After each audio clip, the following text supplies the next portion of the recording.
அனைவருக்கும் வணக்கம். இன்னைக்கு நம்ம செல்வி ராஜேந்திரன் கிச்சன்ல முருங்கைக்கீரை சூப்புக்கு நம்ம வறுத்தோம். அதை இப்ப அந்த கீரையை பொடி பண்ணி வச்சிருக்கு.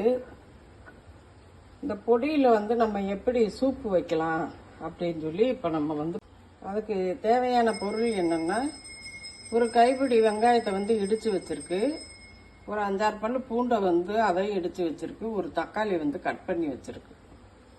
இப்போ 1 ஸ்பூன் நெய் சேர்த்துக்கலாம், கொஞ்சமாக எண்ணெய் சேர்த்துக்கலாம்.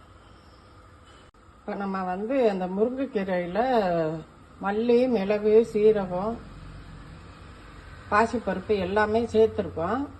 அதனால இப்போ நம்ம இதை மட்டும் இதே வதக்க போகிறோம். ஃபஸ்ட்டு பூண்டை சேர்த்துக்கலாம், நம்ம வெங்காயத்தை சேர்த்துக்கலாம்,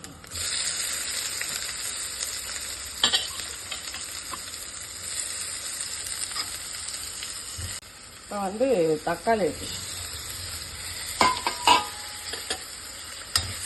2 டம்ளர் தண்ணி சேர்த்து 2 பேருக்கு தான் செய்ய போகிறேன்.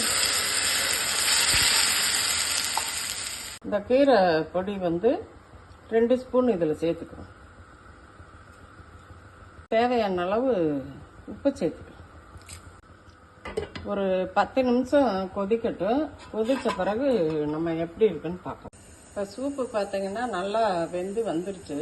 இந்த ஸ்டேஜில் நம்ம இறக்கி வடிகட்டிக்கலாம். அப்படியும் குடிக்கலாம், இருந்தாலும் வடிகட்டிட்டு குடித்தா இன்னும் கிளியர் சூப் மாதிரி நல்லா இருக்கும். சூப்பு சூப்பராக ரெடி ஆயிடுச்சு. இந்த மாதிரி சூப்பு செஞ்சு நீங்களும் பயன்பெறுங்க. நம்ம முருங்கைக்கீரை புரசாக்கு கிடைக்கலையேன்னு சொல்லி ஒன்றும் நினைக்க வேணாம். கீரையை வாங்கி இந்த மாதிரி ரெடி பண்ணி வச்சுக்கிட்டோம்னா டக்குன்னு ஒரு 11 மணி 12 மணிக்கெல்லாம் இந்த சூப் போட்டு குடிக்கலாம். உடம்புக்கு ஆரோக்கியமானது.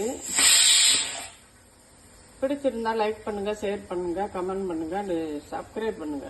நன்றி, வணக்கம்.